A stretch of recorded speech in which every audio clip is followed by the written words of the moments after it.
My friends think you're a joke, and honestly, they're not wrong, she said before her girls' trip, so I moved out while she was gone. She came home to empty rooms and a note that said, "Hope they think this is funny too." Hey viewers, before we move on to the video, please make sure to subscribe to the channel and hit the like button if you want to see more stories like this. Thanks. If I had $1 for every time my girlfriend Chloe called me safe, I probably could have retired 5 years ago. Instead, I was just a 29-year-old senior data analyst, paying 80% of the rent on a downtown apartment we couldn't afford. Also, she, 27, could find her passion. For the last 2 years, I'd been investing in us. That meant I was the rock. I was the stable one. I was the one who paid off the $8,000 in credit card debt she'd accidentally racked up just to get her a fresh start.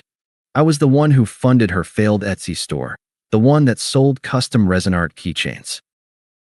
And I was the one who came home every night at 6 p.m., cooked dinner, and listened to her complain about how the world just didn't get her. Lately, though, safe had stopped being a compliment. It had become a dirty word. The real shift started when she fell in with her new friend group, led by a woman named Jessica. Jessica was a nightmare of toxic TikTok trends, a walking billboard for high-value men, provider energy, and six-figure alphas. My $110,000 a year analyst job, once the bedrock that allowed Chloe to explore, was now a source of open embarrassment. I got the first real taste of it a week before the end. We were at a pre-Vegas dinner for her upcoming girls' trip, and I was, of course, paying. Jessica was talking about her new guy, some crypto bro who leased a McLaren. "You should get into crypto, Mark," Jessica said, not even looking at me. "I prefer to invest in things I can actually, quantify," I said mildly. Jessica let out a little humph of a laugh. "That's cute. It's almost like you enjoy being on the financial sidelines." "Chloe," she said, finally turning to her, "you need a man who plays the game, not just spectates." I waited for Chloe to defend me, to say anything. She just forced a laugh, her eyes flicking to me and then quickly away. "Oh, Mark, don't be so literal. Jessica just means you're very practical." Practical was the new safe. The look they shared told me everything I needed to know. I wasn't her partner. I was her court jester. The walking, talking ATM who was just a little too boring to bring around the alphas. Which brought us to Thursday night. Her bags were packed for Vegas, an explosion of sequins and new outfits splayed across the bed I'd paid for. She was on her phone, texting furiously and smiling in that way she never smiled at me anymore. "Chloe, we need to talk," I said, standing in the doorway. She let out an aggressive, put-upon sigh, the kind that says, "You are the single most inconvenient thing in my life right now. God, can you not do this right now?" She locked her phone and threw it on the bed. "I'm trying to get into Vegas mode." "You're such a buzzkill." "A buzzkill?" I asked, and my voice was dangerously quiet. "For wanting my girlfriend to defend me? That dinner last week. The way Jessica talks to me. The way you let her. It's not right." She stood up, and the mask of the bubbly, passionate dreamer I'd fallen for just dissolved. Her face went cold and hard. She put her hands on her hips. "You want honesty? Fine." My stomach went cold. "My friends think you're a joke. And honestly, they're not wrong." I just stared. I couldn't feel my hands. "A joke?" "Yes, Mark. A joke," she snapped. "You're just safe. You're predictable. You're the nice guy who finishes the spreadsheet. You are not the one who closes the deal. Do you get it, my friends?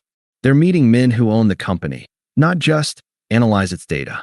She was breathing hard, her eyes bright with a cruelty I'd never seen before. "And you?" I finally managed. "You agree with them. It wasn't a question. I'm just saying I need to be around winners for a few days," she said, her voice full of smug dismissal. "I need to breathe." She zipped up her carry-on and pushed past me, grabbing her purse. "I'll see you on Sunday. Don't wait up." She walked to the door, paused, and then, as an afterthought, kissed the air somewhere in the vicinity of my cheek. The door clicked shut. I heard the elevator ding down the hall. She was gone. I stood there for a full 10 minutes, the silence of the apartment buzzing around me. The insult echoed in the space she'd left. A joke. And then, a switch flipped. It wasn't rage. It wasn't even heartbreak. It was clarity. Crystalline. Perfect. She didn't just dump me. She hadn't even had the courage to dump me. She just insulted me, confirmed she had zero respect for me, and then left for a long weekend, expecting me to be here, like a loyal dog, when she got back. The joke, I realized, was that she thought I would be. The click of that door echoed in the apartment for a long, long time. I didn't move. I just stood in the bedroom, listening to the hum of the refrigerator. A joke. The joke, I thought, was that she was right. I was a joke. I was the punchline to a story she was telling her friends.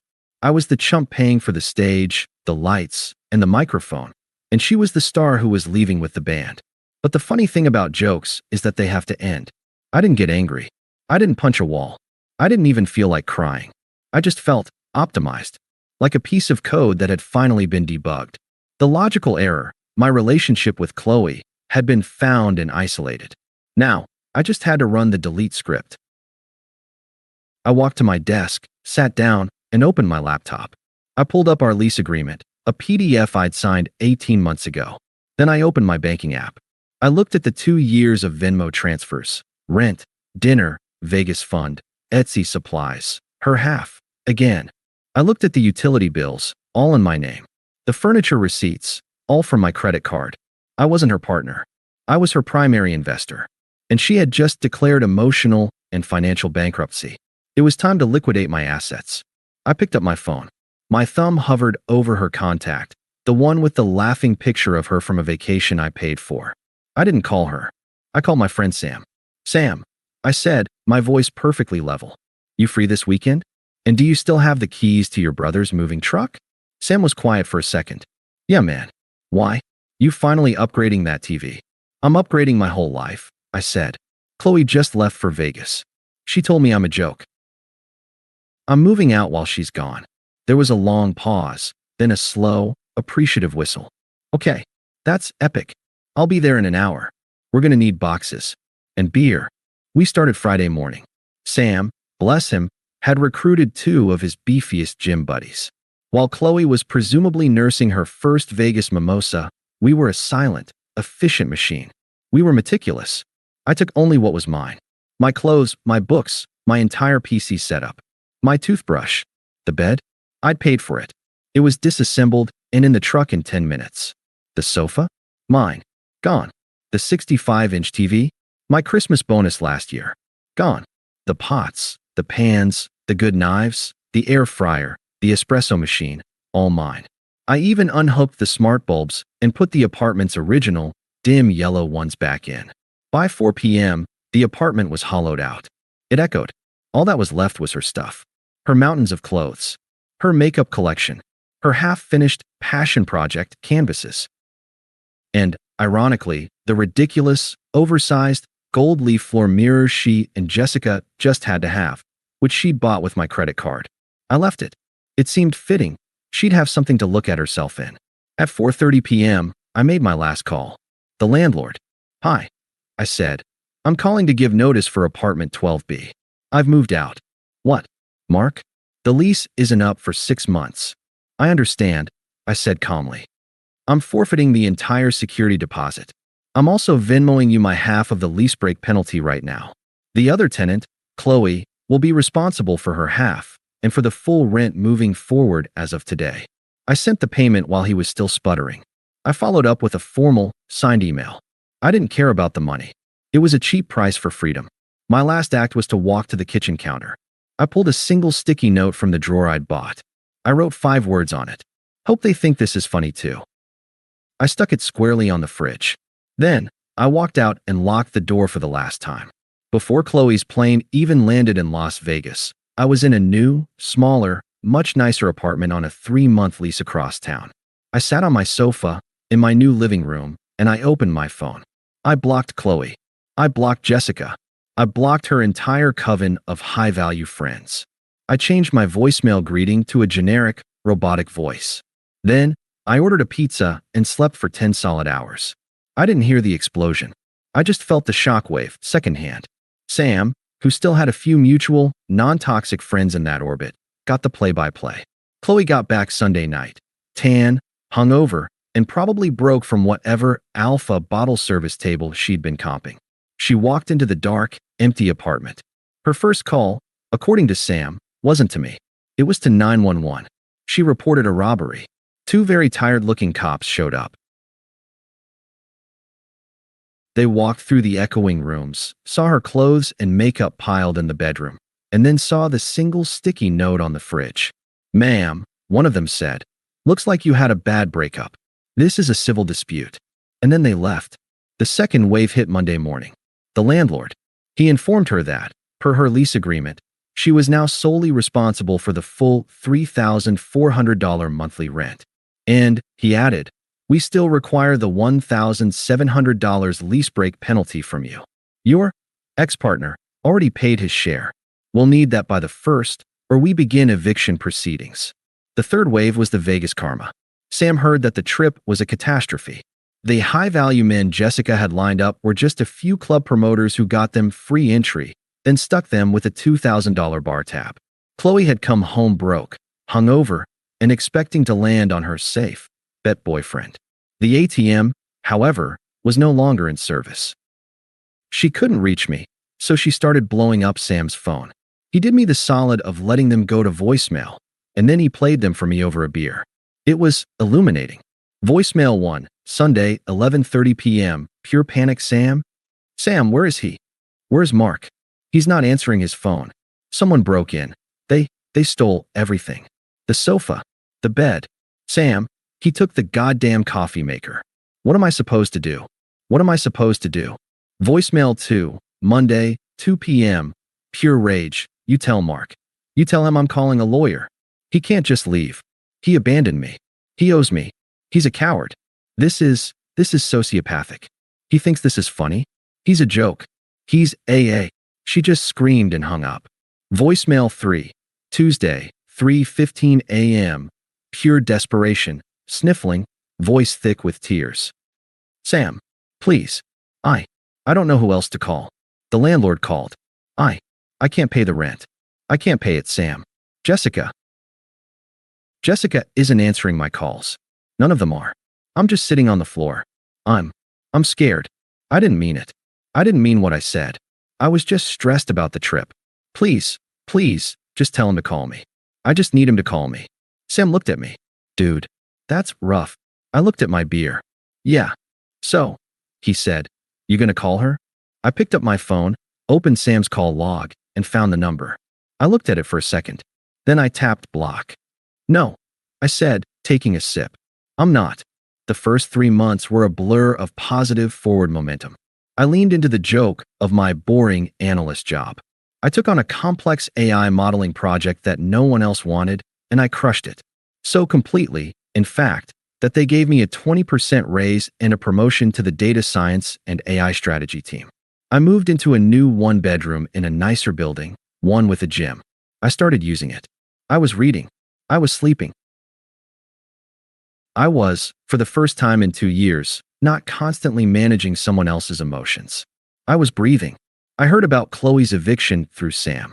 She couldn't find a roommate, couldn't afford the rent, and couldn't pay the lease break penalty. She was forced to move back in with her parents in the suburbs, an hour outside the city. And Jessica, the high-value friends? They had ghosted her completely. As soon as Chloe's provider, me, was gone, she was no longer a winner. She was just a broke, evicted 27-year-old living in her childhood bedroom. She was, in their eyes, a joke. The irony was so thick I could have bottled it. Then, the secondary attacks began. When she couldn't reach me, she sent in her family. An unknown number called me one afternoon. I almost ignored it. Hello. Mark? Honey, it's Karen, Chloe's mom. I've been so worried. Her voice was all fake sweetness and concern. Hello. Karen, I said, my voice flat and professional. I'm not sure why you're calling me. Oh, Mark, please, she said, the fake cry already starting. She's not herself. She's just been crying in her old bedroom for weeks. She's a mess. She told me what she said, and she made a terrible mistake. Those girls, Jessica, they were such a toxic influence. You know she doesn't mean those things. I waited. She loves you, Karen pushed. She needs you, Mark. Can't you just talk to her? This is all just so embarrassing for her. There it was. Not devastating, not heartbreaking, but embarrassing. That was all this was to them. An image problem. Karen, I said, my voice cold. What Chloe did was for her. What I did was for me. I have to go now? Please don't call this number again. I hung up and blocked the number. A week later, the final boss tried to log on. I got a message request on LinkedIn, of all places. It was from Jessica. Hey Mark. Long time. Look, I know we didn't always see eye to eye. But I think what you did to Chloe was really cruel. She's at rock bottom. She's lost everything. You made your point, okay? But you've destroyed her. As the bigger man, you should really reach out and help her get back on her feet. It's the least you can do after humiliating her. The hypocrisy was so profound it was almost impressive. I had humiliated her. I stared at the message. I thought about all the things I could say. Instead, I typed one word. No. Then I hit block. A full year passed. My life was unrecognizable. My new role was challenging and fulfilling. I was in the best shape of my life. And I had met someone. Her name was Anna, a brilliant and wickedly funny architect who thought my data nerd jokes were hilarious. She was kind, she was respectful, and she was my partner in every sense of the word. Which is why we were at the City Tech Gala, a massive black tie awards dinner. My AI-driven project had won a small industry award, and my company had a table. I was in a perfectly tailored tux, Anna at my side in a stunning deep blue dress. We were laughing, actually laughing, as she told me a story about a client who wanted a modern Tuscan/brutalist nightmare of a house. I'll be right back, I said, kissing her shoulder. Going to grab us more champagne. I made my way to the crowded bar, scanning the room. And that's when I saw her. The contrast was sickening. Chloe was there. She wasn't a guest. She was a brand ambassador, a temp job. She was wearing a cheap-looking, too-tight red dress that was completely wrong for the event. Her face was gaunt, the Vegas tan long gone, replaced by a mask of caked-on makeup. She was forcing a smile while handing out tiny, branded samples of a new energy drink from a tray. Our eyes locked across the room. She looked like she'd seen a ghost. Her plastic smile dropped. She abandoned her tray on a nearby ledge and, to my horror, started pushing through the crowd toward me. She cornered me against the bar. Mark. Oh my God. You look, wow. This tux. Her eyes were raking over me, wide with a kind of desperate hunger. Chloe, I said. I nodded. My voice was polite, detached, like I was addressing a stranger who had just asked for directions. Mark, please. The words spilled out of her, fast and frantic.